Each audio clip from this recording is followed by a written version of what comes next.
IGD-03 Rəqəmsal portativ göz qapağı vasitəsilə göz daxili təzyiqi ölçmə indikatoru ilə iş üzrə video kurs. Bu video kurs istismar rəhbərliyinə əlavədir. Cihazla işə başlamazdan əvvəl həmin rəhbərliklə tanış olmağınız tövsiyə olunur. Xatırladırıq ki, bu cihazla şəxsin özünün öz göz təzyiqini ölçməsi mümkün deyil. Buna görə də bu təlimat ilk növbədə ölçməni həyata keçirəcək şəxs üçün nəzərdə tutulub. Diqqətinizə çatdırırıq ki, göz daxili təzyiqin dürüst göstəricilərini əldə etmək üçün bu video kursda bəhs edəcəyimiz bütün mərhələləri düzgün yerinə yetirmək lazımdır. Ölçməyə başlamazdan əvvəl indikatorun işləkliyini, futliyarın, qutunun gövdəsinə quraşdırılmış test meydançasına yoxlamaq lazımdır. Düyməni qısa müddətli sıxaraq cihazı yandırırıq. Uculuğun dayaqlarını test meydançasındakı dəliyə daxil edərək, cihazı şaquli şəkildə tıqqıltı səsi gələnə qədər aşağı endiririk. Əgər displeyin sağ tərəfində 26 +-2 vahid dəyəri görünürsə, deməli cihaz işlək vəziyyətdədir. Test meydançasında göz təzyiqini qiymətləndirmə prosesini vərdiş halına gələnə qədər məşq edin. İndi isə ölçməyə keçək. Anlaşılması rahat olsun, dərə deyə. Göz təzyiqini ölçdüyümüz şəxsi pasiyent adlandıraq. Göz daxili təzyiqin ölçülməsi oturaq və ya uzanıqlı vəziyyətdə həyata keçirilə bilər. Birinci varianta baxaq. Ölçməni pasiyentin sol tərəfində dayanaraq aparmaq rahatdır. Pasiyent elə oturmalıdır ki, çiyinləri stulun və ya kreslonun arxasına söykənsin. Başı isə üfüqi səviyyə qədər arxaya meyl etsin. İndi pasiyentin baxış istiqamətini tənzimləyək. Bunun üçün o, əlini qarşıya doğru, təxminən 45 dərəcəlik bucaq altında uzatmalı və baxışını bir nöqtəyə, məsələn, baş barmağına fokuslamalıdır. Pasiyent düzgün vəziyyət aldıqdan sonra ölçməyə başlayırıq.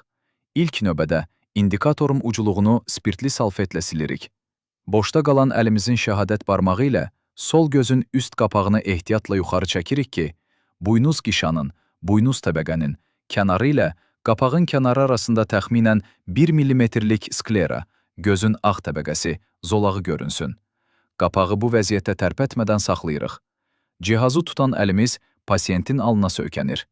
İndikatoru kirpik kənarına yaxın, şaquli vəziyyətdə yerləşdiririk.